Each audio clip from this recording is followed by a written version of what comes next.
Penny ya wono na da linguistics ano wo University of Ghana wono na ye head kasa hodo no wo Legon ye Professor Openi Kofi Agyekum na ene wo kasa de fa kwanya TV ne radio station ye ka ye Ghana na si nkromo kasa no kwan ye fa so kano no wakasa de afa ho kase no etwaso eba no twi kasa ene kasa aworo mu a Professor Openi Kofi Agyekum abene ewo mu pa ya wo kyerɛkyerɛ Ghana kasa atwerɛ ho nwoma bebre woni adom kase atwetwe nkomobra wo pa ayapoka app no ɛho ntoma ɛna ɔde tu dwase ɛtoda ɔtene kasa fidie anasa ne kasa fonyini bi achi na wotie de nsɛmtwerɛfoɔ bi ɛka ɛwɔ TV ne radio so a ɛya na aboti wonya twɛdeɛ korɔ beto ɛde afa TV ne mu ama ne wɔ mu dem so yɛ ne sa enye yie wo kyerɛkyerɛ nsɛm ahodoɔ bi a nsɛmtwerɛfoɔ ɛka enni kasa mu nanso afoforo esua sɛ mogye mo hodi obi a obefa mic no bia nim sɛ o me asanteni me yetwini me yochini te ama mic ide sɛ metumi kasa na wotie kyerɛ ya na nya wa homete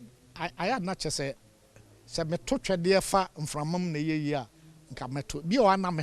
ho nyanya me saa sɛ watumi awu ewu nso pɛ sɛ owu agye sɛ obɔ mmɔden atumi ansa na wawu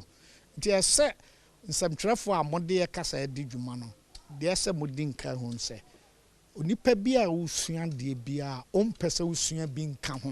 obɛbɔn me ye full professor 2010 me gusu etwerɛ articles me mfa nyɛ hwɛ de but me pɛ sɛ madwen no ene ne ɛkɔso ne no ɛkɔ iti me kɔso asua eno achi wode to nsɛmtwerɛfoɔ anim sɛ wɔnkɔsoa emprenim die na wɔnsua kasa ne yie esan sɛ wɔkan afoforo nso esua wɔka ne yie a ebetimi aboa ama akasa no anyini ti mo no sɛ mo yɛ madwen sɛ mo besua bi aka ho ɛna nimdeɛ nso yɛ fa no obia no bi wɔ hɔ a wote asɛm bi na wotum sɛ sɛ ne me kura sɛ me nka ne yie kura de me te wa hai ɛno yɛ adna ɛha dwen ba ko ne sɛ mo yɛ sua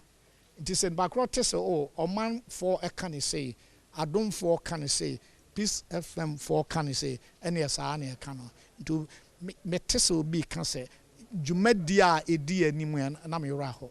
ba asɛm ne yɛ dwumadie flaton saa nye dwumadie na nsɛm bi bɔhyɛ a wahyɛ yɛn tautology anamontu a watuo tautology but mun suenti mu de ne nyina aka ho